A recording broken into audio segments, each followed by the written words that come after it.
निश्चित भाव आप देखुं फॉरेंसिक मोबाइल यूनिट बा फॉरेंसिक टीम आसी घटनास्थल में पहुँची। गतकाली जो बलंगा थाना अंतर्गत जाऊँगी नुआ गोपालपुर ग्रामर नाबालिका जनक निआरे पोड़ी होइजिया बाकी दुर्बृत्त निआ लगेदेवा घटना बलंगा थाना पक्षर तदंत छानभिन चलता बेले आज द्वितीय दिन में फॉरेंसिक टीम आसी घटनास्थल में पहुँची। आप भाव देखुं मो स्पॉट उपर आपको देखा चित्र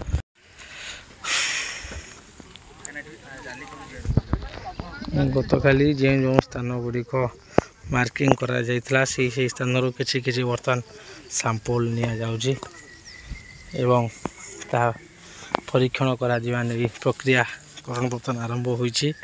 ये होउछि जो तेरहला गाँ निकट भार्गवी नदी पठार तर दृश्य फॉरेंसिक टीम द्वितीय दिन में आसी पहुँची। जो जगार चप्पल पड़ीथिला किरोसिन बोतल पड़ीथिला एवं पीड़िता शरीर विभिन्न स्थान जो अंशविशेष चमड़ा मान जो झड़ी पड़ता से सब स्थान सैंपल को प्रक्रियाकरण नि जाउछि एवं जो जो बाट दे से जाइथिले निया लागला परे तार से पठरू सीधासल भाव नि जाउछि। अधिक खबर जानिबा लगी यूट्यूब रे Austin news Odia YouTube channel को सब्सक्राइब करंतु, फेसबुक रे लाइक करंतु, शेयर करंतु एवं आपणकर बहुमूल्य मतामत कमेंट बॉक्स रे कमेंट करंतु जहां हमको आगो को बढ़िया लगी सहायक हो।